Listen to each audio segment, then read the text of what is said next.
Hey everyone, Brian Zane here. I've been getting a lot of requests to talk about this, so let's talk about the big news that broke last night. It's been announced that Brock Lesnar will be fighting at UFC 200 on July 9th in Las Vegas, opponent to be determined. Now, this doesn't mean that Lesnar's done with WWE, far from it. The company actually put out a release just after the big announcement saying this is going to be a one-time deal with Lesnar, a one-off opportunity. Lesnar is going to be at SummerSlam on August 21st. So I guess this means after July 9th, Brock Lesnar will have seen more UFC action in the last 2 years than CM Punk.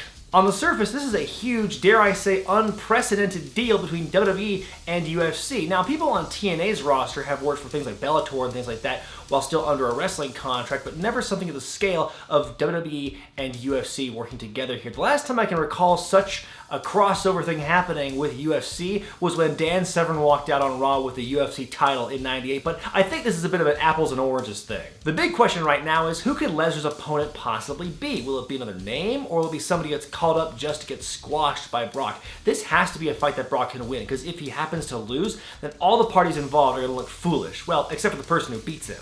The more I think about this news, the more questions I have for how everyone involved is going to look once the dust is settled. How WWE is going to look, how UFC is going to look, how Lesnar is going to look. Think of it this way. How do you think each company is going to be perceived after this fight? Will WWE look more legitimate, or will UFC look more illegitimate? How will Lesnar be perceived once he gets back on WWE TV? I mean, on the one hand, of course, he's going to be heralded as this big badass for going back to UFC, assuming he wins his fight, of course. But then, of course, after that, all of his WWE matches are going to look, well, a lot more staged by comparison, don't you think? No matter what happens on July 9th, the fact that WWE and UFC, these two official, unofficial rivals, have joined forces for one night only to do this deal over Brock Lesnar just goes to show what I and a lot of people have been saying for a long time of how special and unique of a talent Lesnar truly is. And no matter what happens, you can bet that Lesnar's involvement is going to be a huge draw for UFC 200. Let me know what you think about the big news, and also what this deal means for the two companies in the future. Will we see more talent loaning between WWE and UFC down the line,